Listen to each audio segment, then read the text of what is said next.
আজকে ঘরে অনেক কিছুই রান্না হয়েছিল। তো সেটার মধ্যে ছিল সাদা ভাত, ভেন্ডি ভাজি। আমার আবার ভেন্ডি ভাজিটা খুব পছন্দ, তাই ভেন্ডি ভাজি দিয়েই প্রথমেই খেয়ে নিলাম। যাক, মজাই ছিল। তারপরে নিয়ে নিলাম চিকেন, একটা রুই মাছের মাথা। আমার রুই মাছের মাথা অনেক পছন্দ। তোমরা কে কী খাও অবশ্যই বলবা। মিষ্টি কুমড়া দিয়ে রান্না করা ছিল এটা। তরকারিটা খুব মজা হয়েছিল। তারপরে এটা দিয়ে খেয়ে নিলাম। খেয়ে নিয়ে লাস্ট একটা তরকারি ছিল। তো অনেকে এই তরকারিটা পছন্দ করে না, কিন্তু আমার অনেক পছন্দ। এটা আছেন মাগুর মাছের তরকারি। তোমরা আবার অন্য আজকে ঘরে অনেক কিছুই রান্না হয়েছিল। তো সেটার মধ্যে ছিল সাদা ভাত, ভেন্ডি ভাজি।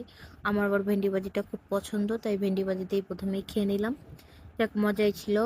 তারপরে নিয়ে নিলাম চিকেন, একটা রুই মাছের মাথা। আমার রুই মাছের মাথা অনেক পছন্দ। তোমরা কে কী খাও অবশ্যই বলবা।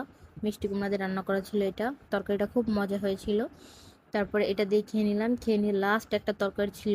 তো অনেকে এই তরকারিটা পছন্দ করে না, কিন্তু আমার অনেক পছন্দ। এটা আছেন মাগুর মাছের তরকারি। তোমরা আবার অন্য